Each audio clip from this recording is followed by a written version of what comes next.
잘 살리고 계십니까? 주를 위해서 살리라. 우리 찬양대가 찬양한 것처럼 여러분 우리도 주를 위해 달려가는 하나님의 부르심 받은 일꾼들인 줄 믿습니다.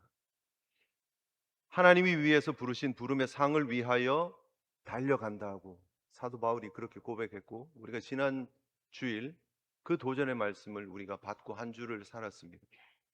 도전의 말씀이 우리의 삶에 이어지고 실천되어지고 그 열매들이 맺혀지는 모습을 하나님은 기뻐 받으시는 줄 믿습니다. 예배 시간에 아멘으로만 끝나면 안 된다는 것, 삶의 실천으로 이어져야 한다는 것이죠.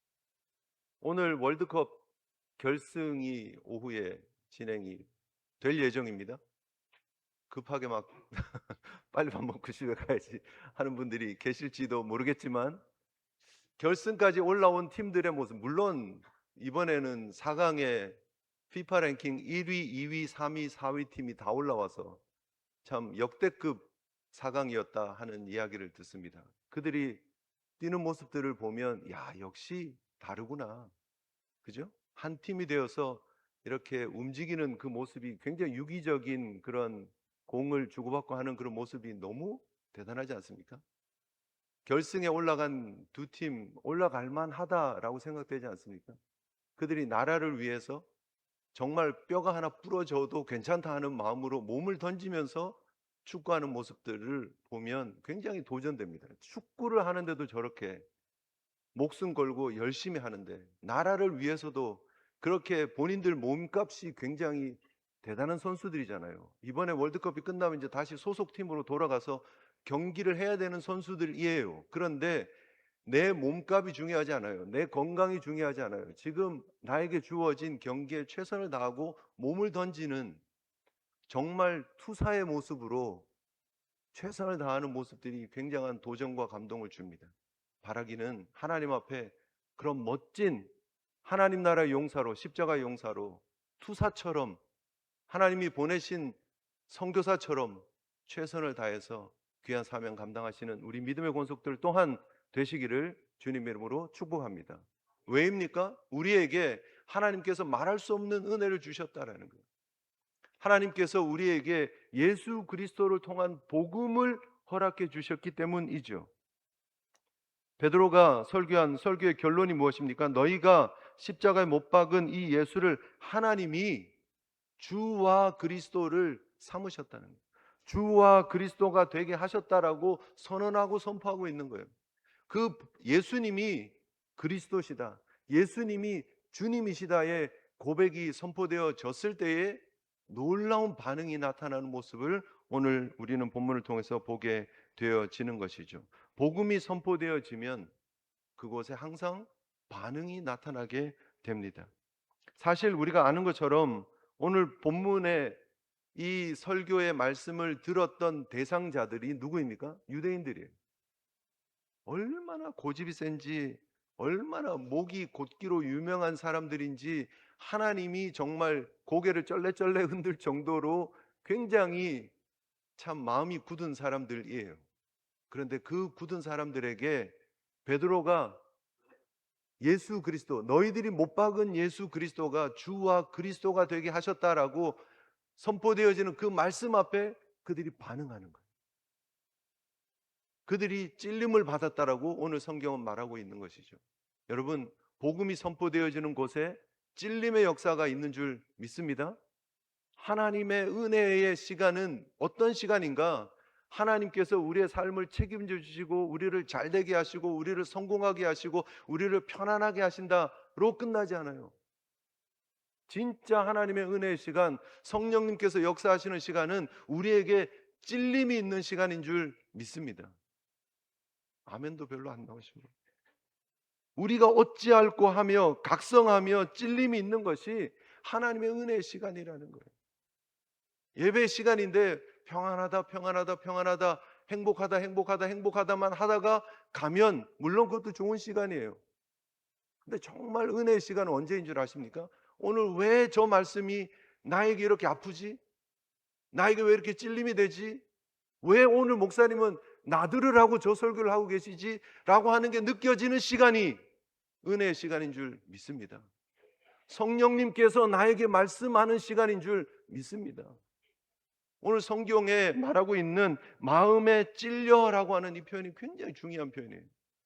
그들에게 찔림이 없으면 어떤 일이 벌어지는 거예요? 아무런 변화가 없는 거예요.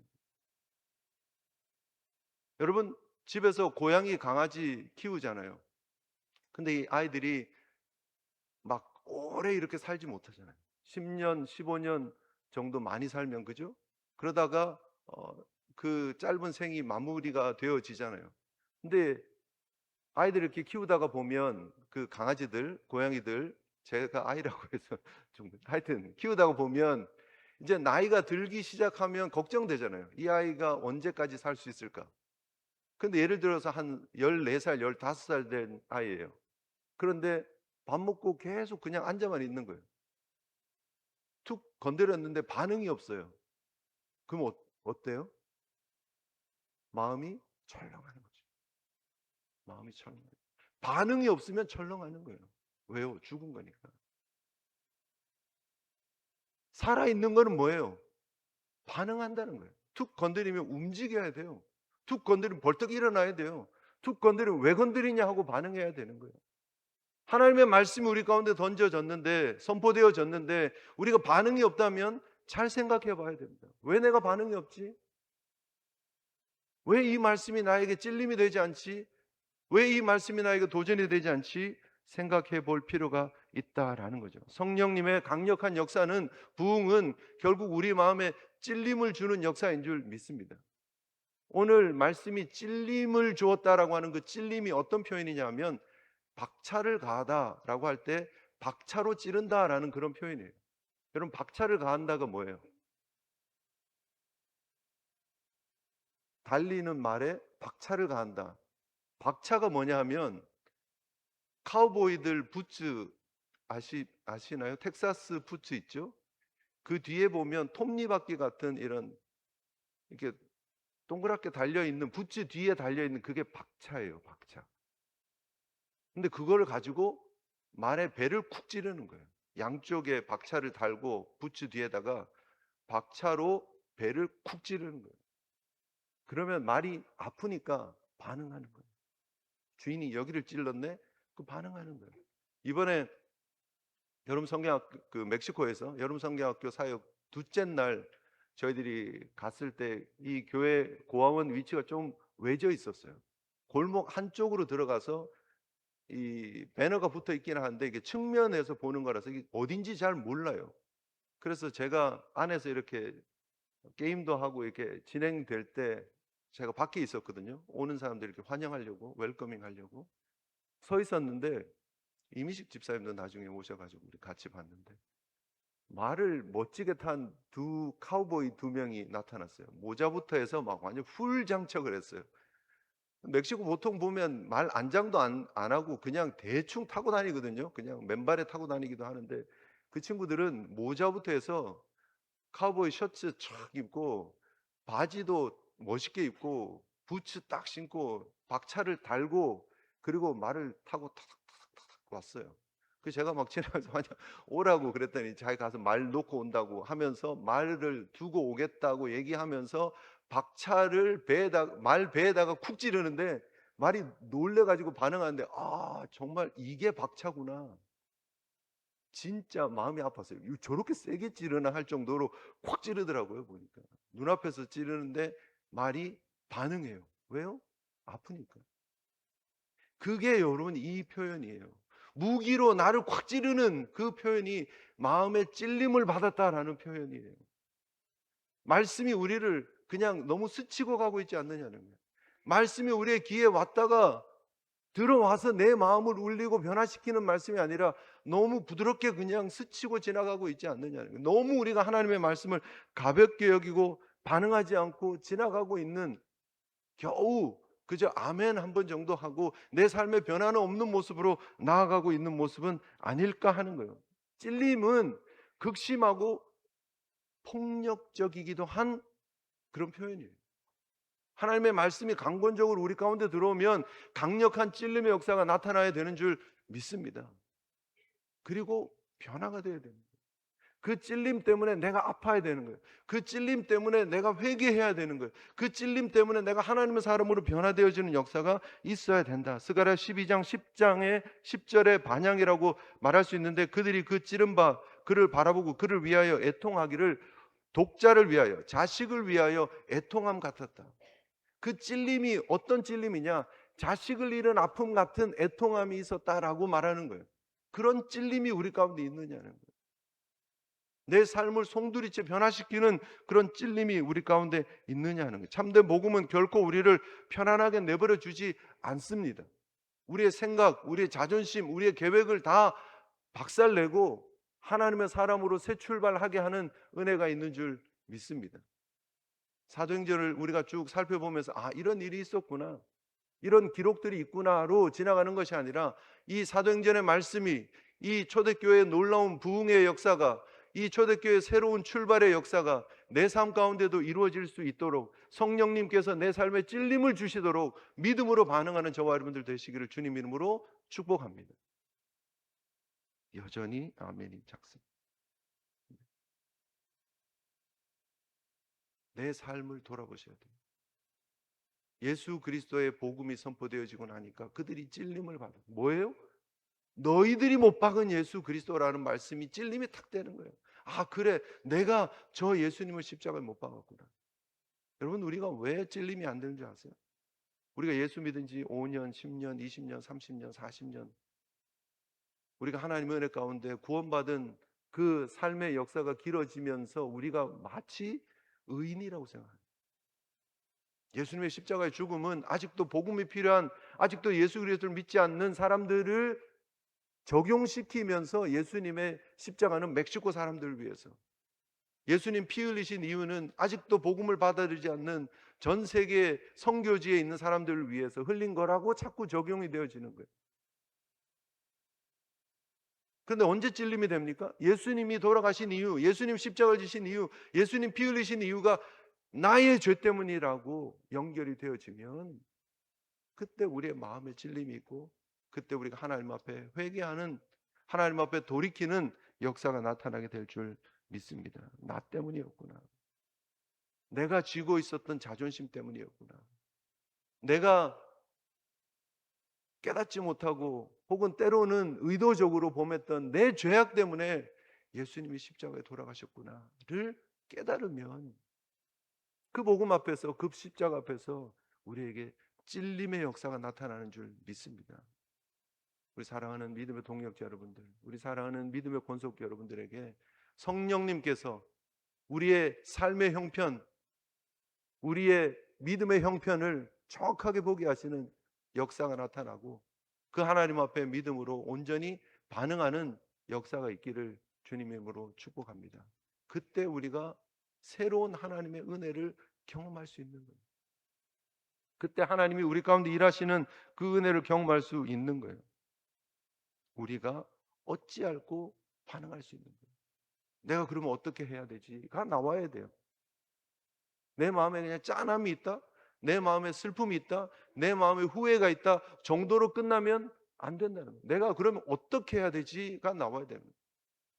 지금까지 내가 이런 모습으로 신앙생활에 왔다면, 지금까지 내가 이런 걸음을 걸어왔다면, 그러면 내가 어떻게 해야 되지가 있어야 됩니다. 내가 뭘 해야 되지? 그 다음 스텝이 있어야 되는 거예요.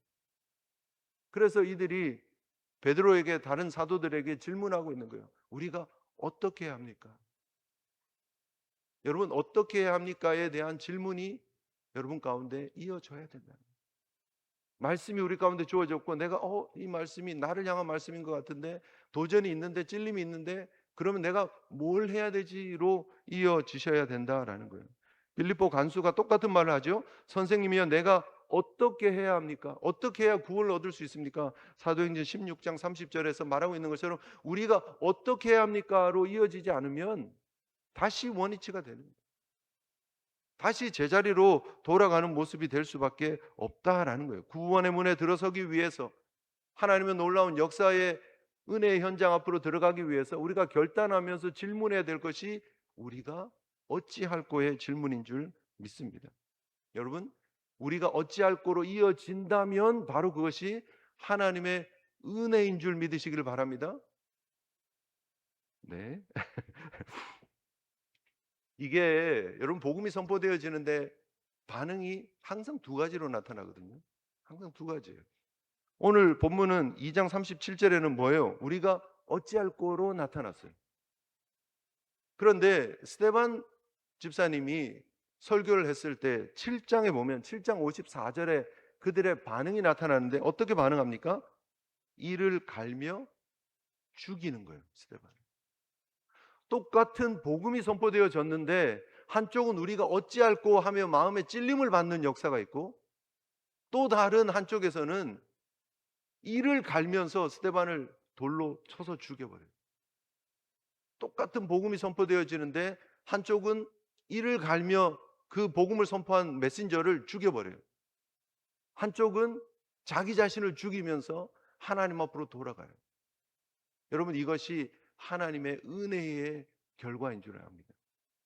하나님의 은혜가 임하면 우리 가운데 찔림이 있고 우리가 어찌할 거로 반응하고 하나님이 원하시는 모습으로 회개의 모습으로 성령의 모습으로 나아가는 역사가 있게 되는 줄 믿습니다. 그런데 여러분 불편해요. 거부해요. 이게 좀 생각해 볼 문제가 있는 것이죠. 감사하게도 우리가 이 자리에 와 있는 이유는 무엇입니까? 우리가 어찌할 거로 반응했기 때문에 복음의 은혜 앞에 우리가 어찌할 거로 반응했기 때문에 예수님이 나의 주님이십니다. 그리스도이십니다를 고백했기 때문에 우리가 이 자리에 와 있는 줄 믿습니다. 그 고백이 한 번으로 끝나지 마시고 그 찔림이 한 번으로 끝나지 마시고 반복해서 성령님께서 역사하실 때마다 말씀하실 때마다 도전하실 때마다 반응할 수 있는 주의 종들 되시기를 주님 이름으로 축복합니다. 어찌해야 합니까? 결론은 뭐예요? 회개해야 됩니다. 돌이켜야 되는 거예요. 가던 회개는 뭐죠? 가던 길에서 다시 돌아온다라는 거예요. 인지적으로, 감정적으로, 의지적으로, 즉 지식적으로, 감정적으로, 의지적으로 우리의 가던 길을 되돌리는 것을 회개라고 얘기를 하는 거예요. 말씀이 주어졌을 때 찔림을 받고 눈물이 터져 나온다. 눈물이 터져 나오는 현상은 괜찮을 수 있어요. 그런데 그걸로만 끝나버리면 회개가 아니에요. 마음에 찔림이 있어서 내 마음이 무거워요. 밥맛도 없고 힘들고 어렵고 그걸로만 끝나면 그걸 회개라고 얘기를 하지 않는 거예요. 회개는 뭐예요? 가던 길을 돌이키는 거예요. 교회에서 예배를 끝났어요. 그리고 약속이 있어서 예를 들어서 뉴저지 폴리로 가야 돼요. 여기서 나가서 BQ를 탔어요. 그럼 뉴저지 쪽으로 가는 방향으로 가려면 저기 트라이버로 브릿지를 건너 가지고 조지 워싱턴 쪽으로 해서 가야 돼요. 그죠? BQ에서 저쪽 저 플러싱 쪽으로 가는 쪽으로 이렇게 일단 먼저 타야 돼요. 그죠? 그런데 잘못 탔어요. BQ를 타기는 탔는데 저쪽 브루클린 가는 BQ를 탔어요. 그럼 가다가 잘못 탔네? 그럼 어떻게 해야 돼요? 잘못 탔네. 잘못 탔네. 마음 두드리고 슬퍼하고 아이고 큰일 났네. 그러다 계속 그냥 브루클린 쪽으로 쭉쭉 가요. 그게 회개가 아니라는 거예요. 잘못 탔으면 어떻게 해야 돼요? 가까운 엑짓으로 빨리 빠져야죠. 그리고 방향을 돌이켜야죠. 반대편 BQ를 다시 타야죠. 이해가 되십니까? 회개가 뭐라고요? 빨리 길 바꿔 타는 거다. 길을 빨리 돌이키는 거다. 내가 이쪽으로 가면 잘못된 길로 가는 거예요. BQ 쪽으로 가다가 저쪽 베라잔으로 가는 거예요. 그게 내가 가려고 하는 목적지가 아니에요. 내가 가야 하는 목적지는 조지 워싱턴 다리를 건너고 폴리를 가야 되는 거예요. 뉴저지로 가야 되는, 뉴저지가 우리가 가야 되는 목적지는 얘기는 아니지만 예를 들어서 설명을 하자면 그렇다라는 거예요. 내가 원하는 방향이 있어요. 가야 되는 길이 있어요. 하나님이 우리에게 주신 목적지가 있어요. 그 길을 향해서 바르게 가야 된다는 거예요. 잘못된 걸 깨달았으면 깨닫는 순간 빨리 엑짓해야 돼요. 나가야 돼요. 그리고 돌이켜야 한다라는 것이죠. 회개는 단순히 눈물을 흘리는 것이 아닙니다. 죄에 대해 슬퍼하는 것만도 아닙니다. 회개는 삶의 방향을 완전히 바꾸는 것입니다. 자기 중심적인 삶에서 그리스도 중심적인 삶으로 바꾸는 것입니다. 죄를 향해 달리던 발이 하나님을 향해 하나님의 영광을 위해서 달리는 발걸음으로 변화되는 것인 줄 믿습니다. 사랑하는 우리 믿음의 권속 여러분, 하나님 앞에 우리가 어찌할꼬 찔림을 받고 반응할 줄 아는, 그리고 하나님 앞에 돌이키며 하나님 영광을 위해서 나아가는 회개의 걸음을 걷는 주의 종들 되시기를 주님 이름으로 축복합니다. 그리고 그 회개가 세례의 그런 표식으로 드러나는 거예요. 오늘 본문은 뭐라고 얘기를 합니까? 베드로가 이르되 너희가 회개하여 각각 예수 그리스도의 이름으로 세례를 받고, 이번에도 우리가 멕시코에서 두 번의 세례식이 있었습니다. 세례의 진정한 의미는 무엇입니까? 세례를 해야 구원받는다입니까? 그렇지는 않아요. 세례를 받지 않아도 구원받을 수 있습니다. 그런데 왜 세례를 하는 거예요? 왜 주 예수 그리스도의 이름으로 세례를 베푸는 거예요? 하나님께서 예수 그리스도를 우리의 구원의 통로로 허락하셨고, 그분이 유일한 우리의 길과 진리와 생명이시고, 그분 안에 나는 새 생명을 얻었습니다를 공적으로 고백하는 표현이에요. 그래서 우리가 교회에서 함께 예배를 드리면서 세례식 할 때는 물을 뿌리면서 세례식을 하고, 그리고 멕시코에서는 우리가 물 속에 들어가서 그렇게 들어갔다가 나오는 모습을 통해서 그들에게 조금 더 드라마틱한 그런 그리스도 안에서의 새 생명의 모습을 보여주는 거예요. 물 속에 들어가서 나의 옛날의 호흡이 끊어졌다라는 거예요. 과거에 나는 죽었다라는 거예요. 그리고 다시 나와서 호흡을 내뱉을 때 새로운 호흡이 시작되었다를 말하는 거예요. 그래서 과거에 나는 죽고 그리스도 안에서 새롭게 태어난 내가 이제는 새 삶을 삽니다. 그것을 교회 앞에서, 하나님 앞에서 공적으로 드러내며 세례식을 하는 거예요. 결국 여러분, 우리의 변화된 모습, 새 출발의 모습을 공적으로 드러내는 지표 있는 삶을 살아가는 것이 우리의 의무인 줄 믿습니다. 조용한 크리스찬, 남들이 알까 두려워하는 언더커버 크리스찬이 아니라 내 자신은 하나님 앞에서 새로운 삶을 살아가고 있는 새로운 피조물입니다 임을 드러내는 삶을 공적으로 살아가야 된다는 거예요. 그래서 여러분, 이웃이 여러분 예수 믿는 사람이라는 것을 알 수 있도록 살아가셔야 돼요. 주일 아침 되면 예배 드리러 가는 모습을 좀 보여주세요. 준비된 모습으로 하나님 앞에 예배 드리러 가는 걸 같은 시간에 나가시고, 또 이렇게 교회 봉사하시고 돌아오시는 모습을 통해서 오늘 어디 좋은 데 다녀오시나 봐요? 질문할 수 있도록.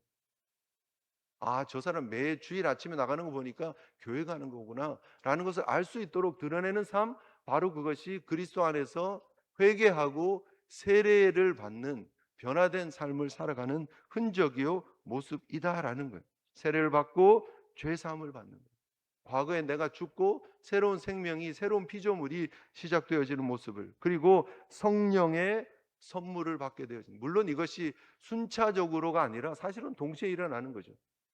예수 그리스도를 믿는 그 믿음 가운데서 예수님을 주님으로 그리스도로 선언하고 선포하는 그 시간, 이미 동시에 우리 가운데 역사되어지는 것이죠. 결국 성령의 선물은 무엇입니까? 성령님이 선물이라는 말이에요. 옛날은 성령의 선물, 성령님을 선물로라고 이렇게 번역하기도 했어요. 지금 개역 개정은 성령의 선물이라고 번역되어져 있지만, 결국 성령님께서 내 안에 함께 내주하시는 은혜, 그것이 선물이다라고 해석하시면 됩니다. 결국 여러분, 우리가 회개하고 돌이키고 세례를 받고 죄사함을 얻고 성령님께서 내 안에 내주하게 되어지는 놀라운 역사를 누리게 되어진다라는 것. 여러분, 그 은혜를 누리고 계십니까? 사랑하는 우리 제일 성도님들 가운데 이 놀라운 구원의 은혜를 누리시고, 그 은혜 때문에 너무나 감사 감격해서 내 삶의 기쁨이 충만하고, 그 충만한 기쁨을 전도를 통해서, 선교를 통해서 드러낼 수 있는 사명자들 되시기를 주님 이름으로 축복합니다. 내 삶에 이것이 바로 간증이에요. 하나님께서 나를, 과거의 나를 이렇게 새로운 나로 바꿔주셨다가 간증이에요. 여러분, 간증하라 그러면 굉장히 부담스러워해요. 힘들어해요. 그런데 간증은요, 내가 이렇게 변화되었습니다를 나누는 거예요. 사실 그렇게 어렵지 않아요. 이전에 나는 이런 모습이었습니다. 그런데 예수님께서 나의 주님이 되시고 그리스도가 되시고 난 이후에 내 삶에 이런 변화가 있었습니다예요. 과거의 자리에 머물지 마시고 그저 깨닫지만 마시고 주님께로 돌이킬 수 있는 저와 여러분들 되셔야 될 줄 믿습니다. 누가복음에 나오는 탕자의 비유가 바로 그거죠. 내가 하늘과 아버지께 죄를 지었구나라고 깨닫는 장면이 있어요. 그걸로 끝나지 않아요.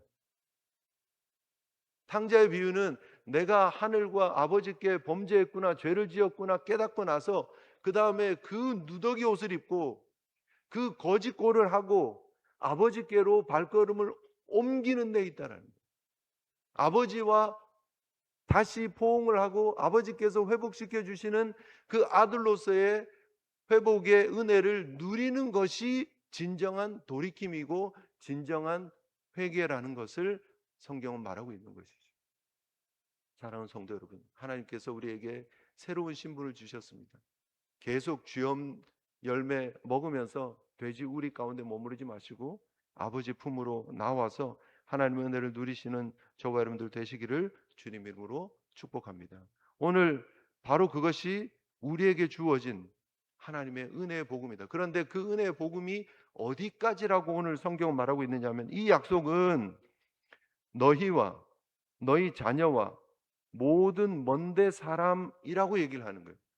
주 우리 하나님이 얼마든지 부르신 자들을 위해서 주신 복음이다라고 말하고 있는 거예요. 너희와 너희 자녀와 모든 먼데 있는 사람. 아멘이십니까? 여러분 우리가 복음을 누리는 하나님의 자녀가 되었어요. 감사하잖아요. 그리고 우리 자녀들이 복음을 누리는 자녀들이 되었어요. 너무 감사하잖아요. 우리 자녀들이 신앙 안에서 믿음으로 자라고 교회 안에서 성장하고 있습니다. 그런데 이걸로 끝나지 않아요. 성경은 너희와 너희 자녀와로 끝나지 않아요. 모든 먼데 있는 자들, 하나님이 얼마든지 부르신 자들을 위해서 하신 것이다. 아멘이십니까? 그래서 여러분 이 지경을 나와 우리 가족으로 끝내버리면 안 돼요. 이거는 범죄예요. 하나님의 뜻을 거부하고 무시하는 거예요. 그래서 여러분 우리가 우리 지경들을 계속 넓혀 나가야 돼요. 이건 내 지경이 아니에요. 복음의 지경이에요. 하나님께서 우리에게 주신 울타리예요. 이걸 우리 속에 가둬버리면 하나님의 뜻을 거부하는 거예요. 반역죄예요. 사실 쉽게 말하면. 그래서 하나님의 뜻을 붙잡고 여러분 이 지경을 넓혀 가셔야 되는 거예요. 먼데 있는 모든 자들이 하나님께로 돌아오도록 하나님이 계획하시고 하나님이 택한 모든 자들이 하나님께 돌아오도록 그 일을 위해서 쓰임받는 우리 모두가 되어야 될 줄 믿습니다. 그래서 내가 이런 변화가 있었습니다. 내가 이런 간증이 있었습니다. 이걸 딱 준비하고 살아야 돼요. 그리고 이 간증이 30년 전 간증입니다. 40년 전 간증입니다로 계속 옛날 버전으로 머물면 안 돼요. 이게 계속해서 새로운 간증으로 업데이트가 되어져야 돼요. 사실은 지난주에 이런 일이 있었습니다. 사실은 지난달에 이런 일이 있었습니다. 하고 내 삶에 벌어진 하나님의 간증을 계속해서 끊임없이 나누셔야 돼요. 나눌 준비가 되어져 있어야 돼요. 하나님이 기회를 주시고 하나님이 만날 사람을 만나게 하셨을 때에 그들 앞에서 내 은혜의 간증을 전할 수 있어야 돼요. 교회에서 누구를 꼭 지정을 해서 언제 어느 날 간증할 테니까 준비하십시오 해서 막 원고 준비해가지고 이렇게 어떻게 하는 그런 간증 아니고 늘 삶에 내가 만나는 친구들, 내가 만나는 동창들, 내가 만나는 직원들, 내가 만나는 선배들, 후배들, 내가 만나는 먼 친척들, 가까운 친척들 만날 때마다 기회가 될 때마다 이분이 마음이 열리는 것 같구나. 성령님께서 노크를 하고 계시는구나. 깨달을 때 그때 사실은 내가 기도하고 있었습니다. 내가 믿고 있는 예수님을 소개하고 싶었습니다. 라고 나아가야 돼요. 그리고 그때 하나님께서 우리에게 주신 하나님의 이야기, 성령님의 이야기, 나의 간증을 전할 수 있는 저와 여러분들 되시기를 주님 이름으로 축복합니다. 그때에 여러분 3,000명씩 회개하며 돌아오는 놀라운 역사가 나타나는 것이죠. 오늘 성경을 보면 뭐라고 얘기합니까? 그 말을 받은 사람들은 세례를 받음에 이날의 신도의 수가 3,000이나 더하더라 라고 말하고 있습니다. 사실 3,000이나 더하더라 이러니까 엄청난 숫자인 것처럼 느껴지지만 물론 맞습니다. 엄청난 숫자이죠. 그런데 하나님의 복음의 역사가 벌어지는 곳에는 이러한 역사가 나타났었고 또 나타나고 있는 줄 믿습니다. 실제로 이 당시에 절기를 지키러 온 많은 사람들 그 숫자를 생각하면 퍼센테이지로 보면 3,000명이 그렇게 많은 숫자는 아닙니다. 절기 때마다 몇십만이 모였다라고 얘기를 하는 거를 생각을 해보면 실제로 3천 명이 변화되어졌다, 세례를 받았다, 그렇게 많은 숫자는 아니에요. 그런데 그 시작되어진 그 숫자를 통해서 계속해서 하나님은 역사를 일으켜 가시더라. 복음의 역사를, 사도행전의 역사를, 성령의 역사를 일으켜 가시더라 하는 것이죠. 그리고 그 역사는 오늘날에도 저와 여러분들을 통해서, 또 제일교회를 통해서 계속되어지고 있는 줄 믿습니다. 하나님은 멈추시지 않으십니다. 3천 명 대단하네. 그 3천 명이 어디에 들어가? 그 모일 데도 없어. 이제 그만 전도해야 돼. 그런 역사는 없다라는 거예요. 그죠? 유대와 사마리아 땅끝까지 이르러 복음을 전하는 거예요. 복음이 전해지는 곳곳마다 또 하나님을 찬양하는 사람들이, 하나님과 예배하고 영광 올려드리는 사람들이 세워지는 것이고, 그곳에 하나님이 기뻐 받으시는 예배가 드려지는 거예요. 그리고 그 넓혀진, 확대되어진 그 현장이 지금 사카테카스에, 또 누에바 비다 교회를 통해서, 또 지역에 있는 기도처를 통해서 계속되어지고 있는 줄 믿습니다. 끝까지 여러분 복음의 증인 되시고, 매일매일 매 순간순간이 3천 명씩 회개하고 돌이키는 역사에 쓰임받는 저와 여러분들의 삶이 되시기를 주님 이름으로 축복합니다. 하나님의 나라는 현재 진행형인 줄 믿습니다. 내가 가만히 있으면 과거형이 되는 거예요. 내가 움직이면, 내가 동참하면 현재 진행형이 되는 것이죠. 하나님의 은혜 가운데 계속해서 쓰임 받으시고, 하나님 앞에서 찔림을 받으시고, 하나님 앞에서 회개하시고, 방향을 바꾸시고, 하나님 앞에서 공적으로 믿음의 고백을 하시고, 하나님 앞에서 성령의 내주하심을 경험하시고, 하나님의 은혜 가운데 3천 명이 또 더해지는 그 놀라운 사역에 쓰임받는 믿음의 종들 되시기를 주님 이름으로 축복합니다. 우리 받은 말씀 생각하시면서요, 함께 기도하는 시간 가졌으면 좋겠는데요. 나의 모습 나의 소유, 우리 함께 찬양하시고, 우리 함께 하나님 앞에 나의 죄악들 깨닫게 하시고 돌이키게 해주십시오. 우리 주님께서 십자가를 지신 이유가 바로 나의 교만이었고 나의 탐욕이었음을 깨닫는 시간 되게 하여 주시옵소서. 하나님, 내가 내 삶의 운전대를 붙잡고 지금까지 내 마음대로 살았다면 이제 이 운전대를 과감히 주님께 내어드릴 수 있도록 도와주시고, 이 패역한 세상 속에서 하나님의 영광 드러낼 수 있는 믿음의 걸음 걷는 저희들 되게 해달라고 우리 함께 결단하며 나갔으면 좋겠습니다. 나의 모습 나의 소유 함께 찬양하시겠습니다.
우리 받은 말씀 생각하시면서 하나님 앞에 우리 자신을 돌아보면서 기도하며 나갔으면 좋겠습니다. 신앙생활의 연조들이 계속되어지고 오래되어질수록 혹 우리의 마음이 딱딱하게 굳어버린 굳은 살처럼 어떤 말씀 앞에서도 반응이 없는, 감동이 없는, 찔림이 없는 모습이 되어지지는 않았는지 다시 한번 주님이 우리의 주요 그리스도이심을 다시 한번 인정하며 그 주님이 나를 살리기 위해서 나의 교만 때문에, 나의 죄악 때문에, 나의 탐욕 때문에 십자가를 지셨음을 깨닫고 우리가 어찌할꼬 가슴치며 반응하며 나아갈 수 있는 귀한 시간이 되었으면 좋겠습니다. 우리 함께 기도하며 나가겠습니다. 기도하시겠습니다.